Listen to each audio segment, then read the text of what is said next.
When Senator Ted Cruz began interrupting Jasmine Crockett during the hearing, it might have seemed like a predictable move. Cruz has built a reputation for being forceful, for dominating the room with sharp questions, and for pushing his opponents into corners where they often stumble. For many politicians, being cut off multiple times would spark frustration, leading them to raise their voice, snap back, or even lose track of their argument. That is often the goal of constant interruption, to unnerve the opponent and shift the balance of control. But Jasmine Crockett chose a very different strategy. Instead of matching Cruz's energy or getting tangled in a heated back and forth, she showed restraint. Each time he interrupted, she paused, allowed him to finish, and then calmly continued her remarks. At first glance, this might have looked like she was giving up ground, but the opposite was true. By holding back and not letting irritation take over, she created a contrast between his aggressive style and her composed demeanor. The more Cruz cut in, the more noticeable the difference became.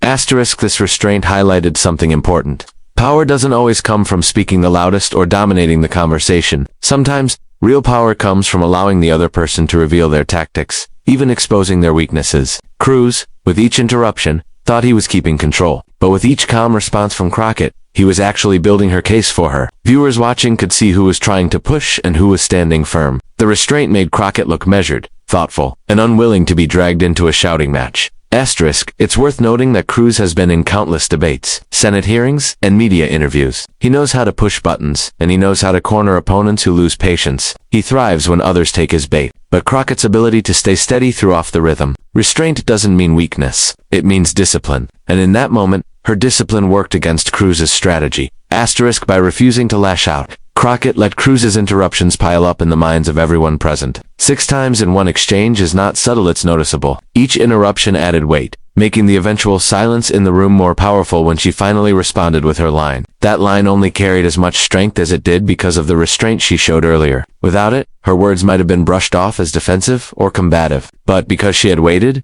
because she had endured the interruptions without snapping, her 7th response landed with precision.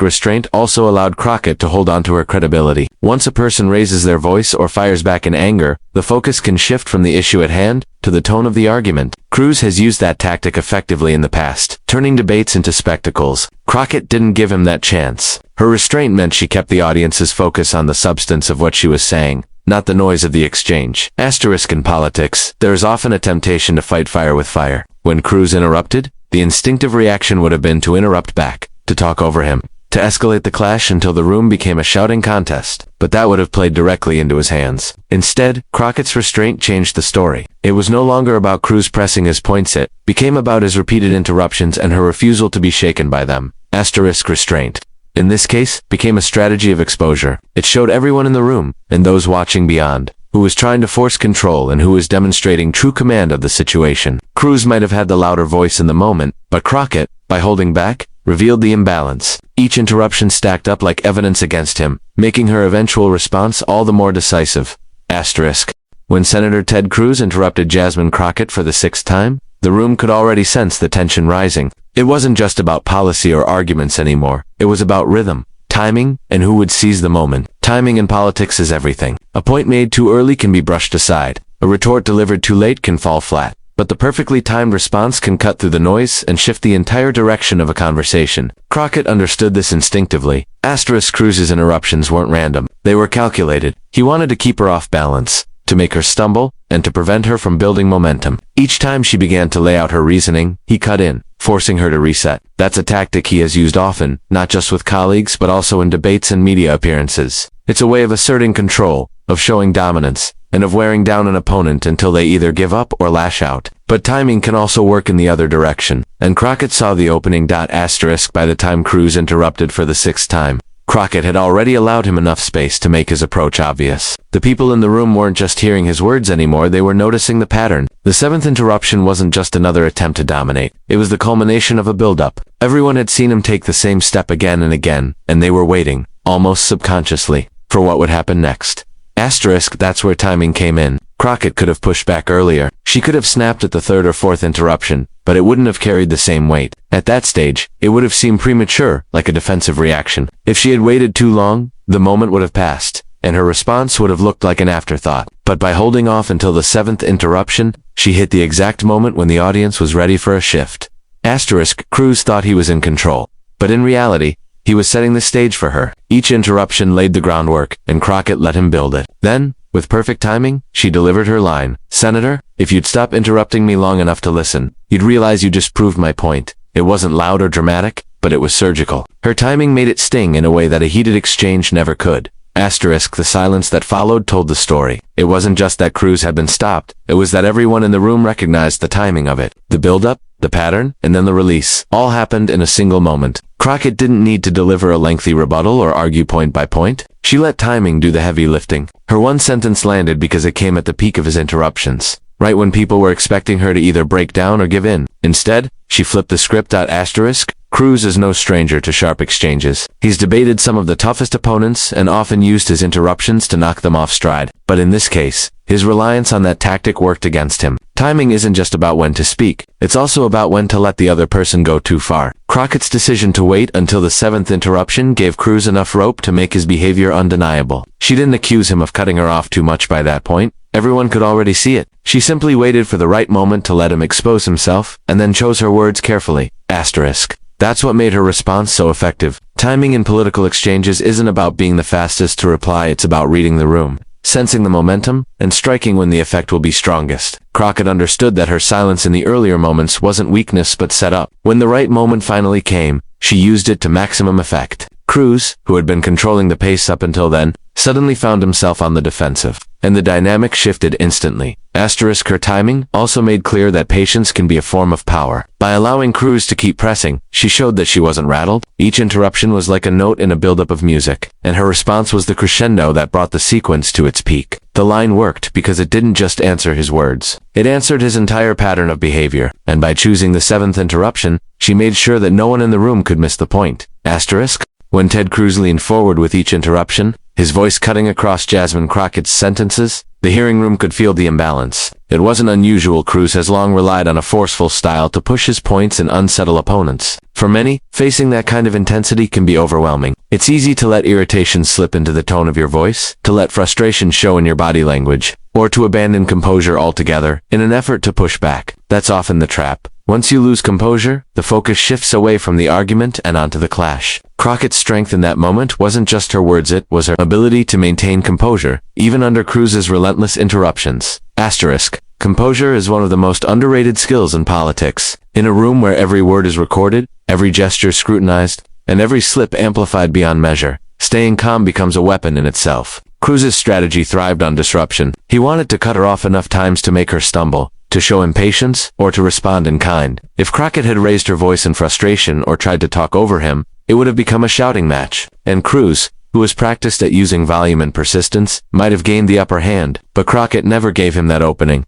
Each time he interrupted, she paused. She let him finish his thought without showing visible anger. She didn't roll her eyes, she didn't throw her hands up, and she didn't give him the satisfaction of seeing her rattled. Instead, she picked up her words where she left off, calmly, as though his attempt to derail her was nothing more than background noise. That calmness, repeated 6 times, began to work against Cruz. What started as a show of dominance began to look like overreach. He seemed impatient, even flustered, while she appeared unbothered. The contrast was striking. Cruz had intensity, but Crockett had steadiness. Intensity can catch attention, but steadiness earns respect. By keeping her composure, Crockett held on to something Cruz couldn't take away: credibility. The audience in the room, and those watching beyond, could see who was trying to bulldoze the conversation and who was holding firm with discipline. That perception mattered more than any single argument. Composure also allowed Crockett to set up the perfect response later. If she had broken earlier, snapping back or showing anger, her eventual line wouldn't have carried the same authority. The strength of her statement, "Senator, if you'd stop interrupting me long enough to listen, you'd realize you just proved my point," rested on the calm she had displayed all along. The composure gave weight to her words. It showed that her response wasn't born from frustration. It was measured, deliberate, and grounded. Cruz's interruptions made him look like the aggressor. Crockett's composure made her look like the adult in the room. That difference mattered, because politics isn't only about policy, it's about perception. People remember how someone carries themselves as much as what they say. Cruz is sharp and articulate, but in this exchange, his forceful interruptions began to feel heavy-handed. Crockett's steady composure turned the energy back on him, highlighting his approach without her having to point it out directly. It's also worth noting that composure under pressure isn't passive, it's active discipline. It means controlling the urge to respond in kind, even when it feels justified. For Crockett, that discipline was a strategy. By keeping calm, she allowed Cruz to unravel his own case. Each time he cut her off, she gave him space, knowing that others in the room were counting the interruptions too. Her composure wasn't about ignoring his behavior. It was about letting him showcase it until it no longer worked in his favor. Asterisk for Cruz. The interruptions may have felt like control in the moment, but the optics told a different story. His intensity became repetitive, while Crockett's composure became more impressive with each interruption she endured. By the time she finally spoke up with her cutting line, the audience was primed to see her not as someone silenced, but as someone who had patiently held her ground until the exact right moment to strike. Asterisk. When Ted Cruz interrupted Jasmine Crockett for the 7th time, the energy in the room shifted. Up to that point, he had been controlling the rhythm, cutting her off repeatedly, and using his presence to dominate the exchange. But one sharp line can sometimes do what an entire speech cannot. Can flip the narrative in an instant. Crockett's words did not come out of nowhere. They were carefully timed and rooted in her restraint and composure. Yet it was the precision of her single sentence that delivered the most impact.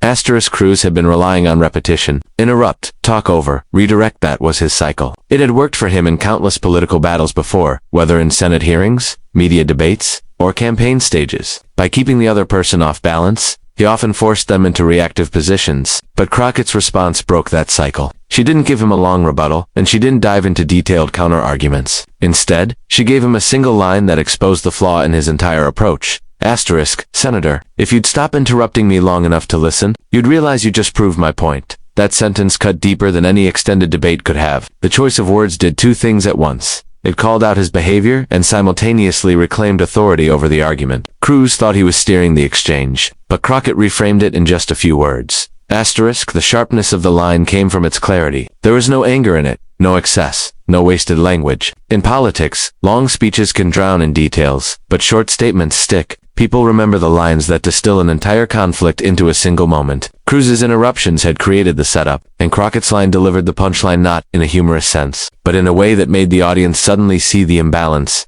Asterisk Cruz had been pressing for dominance, but Crockett's one-liner revealed that his aggression had actually undermined his position. By saying he had proved her point, she shifted the frame. Suddenly, it wasn't about her struggling to get a word in, it was about his interruptions, highlighting her argument. The power dynamic flipped instantly. Asterisk moments like this matter because they crystallize perception. For 6 interruptions, Cruz had the advantage. His persistence was the story, but the 7th interruption turned into something else entirely, because Crockett used it as the stage for her sharp response. It didn't just stop him in that moment. It reframed the entire exchange for everyone watching. People in the room no longer saw him as the senator pushing tough questions. They saw him as the one being called out, clearly in front of everyone. Asterisk, this is the strength of a sharp line. It simplifies what has become messy. Cruz's interruptions could have been debated endlessly. Were they justified? Was he being forceful or just doing his job? Crockett's response cut through all of that. With one sentence, she turned the interruptions into evidence of her point, leaving no ambiguity. The audience didn't need to parse the details anymore. They had the takeaway, and it was hers. Asterisk Cruz has always been known for sharp exchanges of his own, often delivering stinging lines that his supporters repeat afterward. But in this case, he found himself on the receiving end. What makes a sharp line powerful is not just the words, but the build-up behind them. Crockett's statement worked because she let Cruz set the stage, because she allowed the interruptions to pile up until the audience was ready for the shift. Then she gave them the clarity they were waiting for. Asterisk, that one sentence carried weight far beyond the moment. It showed that Crockett wasn't just reacting, she was in control of how she responded. She didn't need to overpower Cruz with volume or match his intensity. Her sharp line proved that sometimes, the most effective way to win an exchange is not through force, but through precision. Cruz had relied on dominance, but Crockett relied on clarity, and clarity won the day. Asterisk.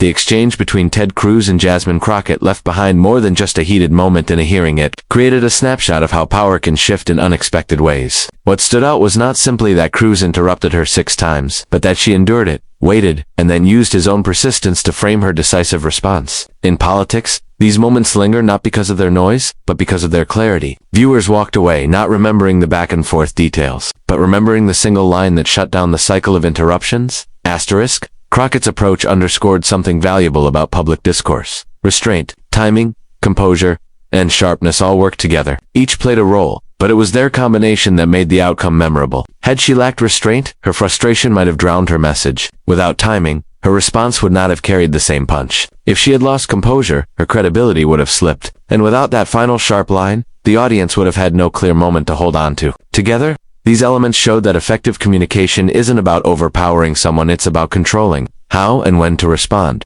Asterisk for Cruz. The moment was a reminder that strategies built on dominance can sometimes backfire. His interruptions were meant to unsettle Crockett, but instead they became the setup for her victory. His forcefulness highlighted her patience, his persistence highlighted her steadiness, and his interruptions highlighted her precision. In a sense, he wrote the script for the moment without realizing it, and she delivered the closing line. That reversal is what gave the exchange its lasting impact. Asterisk. What makes this story so striking is how universal it feels. Beyond politics, it reflects situations in everyday life, moments in workplaces, classrooms, or personal conversations where one voice tries to dominate and another must decide how to respond. Crockett's example shows that silence isn't always weakness, and calmness isn't surrender. Sometimes, the most powerful move is to wait until the right moment, then respond in a way that reframes the entire situation. Asterisk. The silence that followed her lines spoke volumes. Cruz leaned back, the interruptions ceased, and the room absorbed the shift. It wasn't a grand showdown or a dramatic outburst. It was a measured sentence that changed the atmosphere. That quietness, after so much noise, told the real story. In politics, silence can be as loud as words, and in that silence, Crockett's authority settled over the room. Asterisk.